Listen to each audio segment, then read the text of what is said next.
Então vamos lá então, eu vou trazer para vocês um texto lá dos primeiros séculos de São Justino Mártir, né, que foi discípulo dos discípulos de Jesus Cristo. São Justino Mártir, ele foi um grande apologeta aí dos primeiros séculos, né? Ele escreveu um escrito patrístico chamado Primeira Apologia, né, de São Justino Mártir. Ele descreve as raízes históricas da celebração da Santa Missa, né? Como que os primeiros cristãos já celebravam a missa ali nos primeiros séculos, né?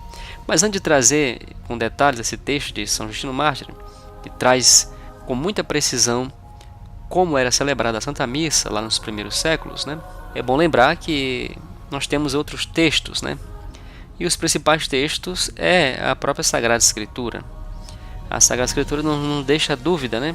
Não nos deixa dúvida da raiz histórica, né, que a celebração eucarística era a centralidade, né, do culto cristão. A celebração eucarística que foi instituída pelo próprio Cristo, né, na véspera da sua paixão, como é narrado nos evangelhos, né, nos evangelhos sinóticos, nas cartas de São Paulo também.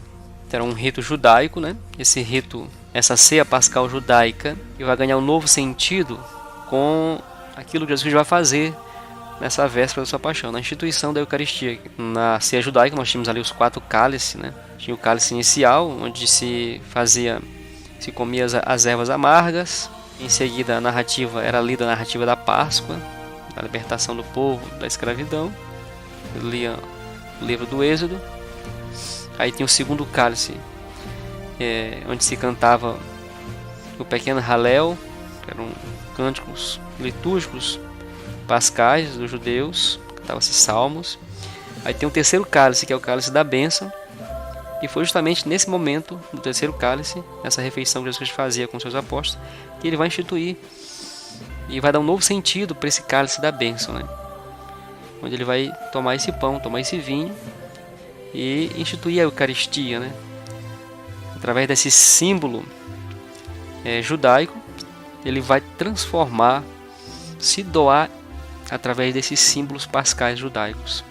A partir daí, ele se doa como verdadeiramente pão eucaristizado. É o pão que é transformado em verdadeira carne de Cristo e o vinho em verdadeiro sangue de Cristo, né? Aí faltou o cálice da consumação, né? Que seria o último cálice da consumação, onde se cantava o grande Hallel, o grande hino litúrgico judaico, inúmeros salmos, que era recitado, né? Esse cálice da consumação, muitos teólogos católicos vão ver uma linguagem teológica, é o próprio sacrifício de Cristo, né? Seria o cálice que ele bebeu, que ele até mesmo diz, né? Pai, afaste de mim esse cálice, se for preciso, mas não faça o que eu quero, mas sim o que tu queres.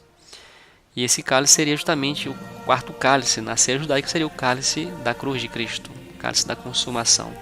Por isso ele vai dizer na cruz, tudo agora está consumado, e entrega o Espírito, né? Então, na Sagrada Escritura não deixa dúvida que a Eucaristia tornou-se centralidade da fé e do culto divino celebrado pelos primeiros cristãos. Nós vamos ver isso em Atos dos Apóstolos, no capítulo 2, 42, quando fala do relato das primeiras comunidades, né? Que eles eram assíduos nos ensinamentos dos apóstolos e a comunhão fraterna, né? E a fração do pão e as orações, né?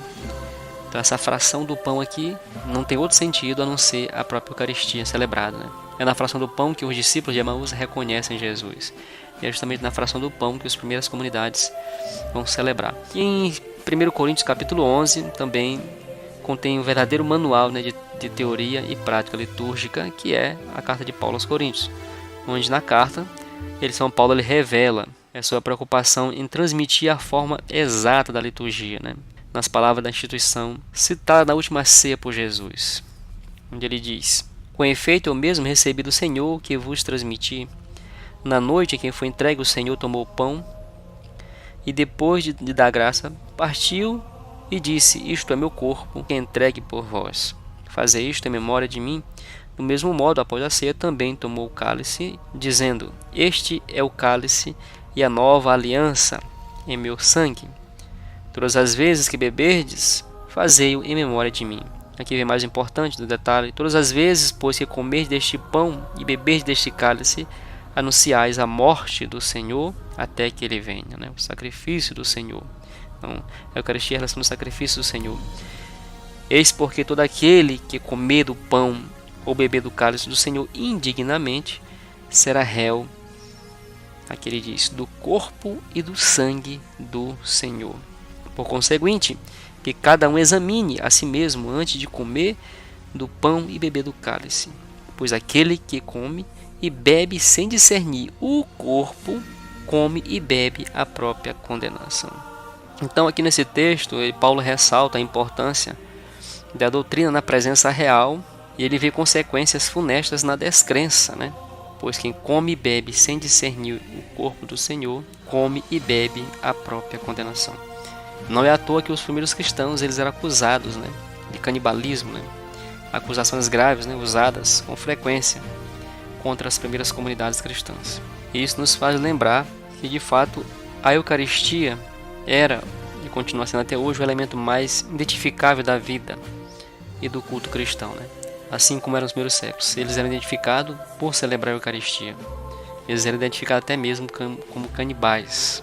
Acusações infundadas por não compreender esse grande mistério eucarístico, né? A Eucaristia, dentro da liturgia, na igreja primitiva, era tratada com muita seriedade, como nós tratamos ainda hoje, claro, que só os batizados tinham permissão de participar dos sacramentos. E até mesmo os cristãos eles eram desencorajados de conversar com um não cristão a respeito desse mistério fundamental, né, que é a Eucaristia. De daqui é um documento que foi escrito por volta ali do meados do primeiro século ao final do primeiro século, não nos deixa dúvida, né? Até mesmo porque a daqui ela traz a palavra sacrifício para descrever justamente a Eucaristia. E a daqui ela traz um texto que diz o seguinte, falando sobre a Eucaristia, diz o seguinte: do mesmo modo como este pão partido tinha sido semeado sobre as colinas e depois recolhido para se tornar assim também a tua igreja seja reunida desde os confins da terra no teu reino, porque tu é a glória e o poder, por meio de Jesus Cristo para sempre. Ninguém coma nem beba da Eucaristia se não tiver batizado em nome do Senhor. Aí continua: tu, Senhor Todo-Poderoso, criaste todas as coisas por causa do teu nome, e destes aos homens o prazer do alimento e da bebida, para que te agradeçam. A nós, porém, deste uma comida e uma bebida espiritual, e uma vida eterna por meio do teu servo. Então, uma comida e uma bebida espiritual. Então, vamos lá, vamos ver aqui como é que São Justino Mártir coloca a descrição da celebração da Santa Missa, já por volta do ano 150, né? Ele diz o seguinte: reúne-se em um mesmo lugar todos os que moram nas cidades ou os que moram nos campos. Então aqui existe a reunião, a grande reunião dos cristãos, os que moram nos campos, na cidade. Aí ele continua: leem-se as memórias dos apóstolos e os escritos dos profetas, tanto quanto o tempo o permite. Então aqui nós temos a liturgia da palavra, né? Na Santa Missa que nós celebramos hoje, nós temos os ritos iniciais que nos preparam para as duas grandes partes da missa, que é a liturgia da palavra e a liturgia eucarística, né? Que para nós, nos últimos tempos, né, com o sino sobre a Eucaristia, o sino sobre a palavra de Deus, na vida e missão da igreja, retomam com toda a força essa unidade fecunda da palavra e da Eucaristia. É uma única mesa, né? Então são as duas grandes partes celebradas. E é justamente o que nós fazemos hoje, né? Nós lemos o Antigo Testamento, que é os escritos dos profetas, que é o Antigo Testamento, sempre uma leitura do Antigo Testamento, o Salmo. Nós lemos a memória dos apóstolos, que seria o Novo Testamento, também o Evangelho, que é memória também dos apóstolos, né? Apesar de que aqui no ano 155 ainda não estava definido o cânon bíblico, né? Mas já se lia esses livros nas comunidades, na liturgia, na celebração da Santa Missa. Então ele continua: terminada a leitura, aquele que preside toma a palavra para aconselhar e exortar os presentes à imitação de tão sublime ensinamento. Então aqui nós temos a chamada homilia, né? O ensinamento do presbítero, daquele que preside a celebração. A liturgia da palavra, a homilia é importantíssimo. Sempre foi assim desde os primeiros séculos. Então aqui alimentar-se da palavra de Deus, né? E São Justino continua: depois levantamo-nos todos juntos elevamos as nossas preces por nós mesmos e por todos os outros, onde quer que estejam, para que sejamos encontrados justos por nossa vida e ações, e fiéis aos mandamentos, e assim obtemos a salvação eterna.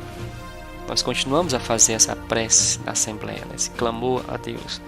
Rezamos por toda a igreja, todos juntos. Então chama a prece da Assembleia. Aí ele continua: terminada as orações, damos-nos um beijo da paz uns aos outros. Olha só que interessante, até mesmo o rito da paz que nós fazemos hoje já se fazia lá no primeiro século. Agora ele descreve a liturgia eucarística, vem a grande parte. Ele diz o seguinte: depois apresenta-se aquele que preside aos irmãos pão e uma taça de água e vinho misturados. Aqui fala do pão, do vinho, e fala também do vinho misturado em água, que nós continuamos a fazer na nossa celebração eucarística.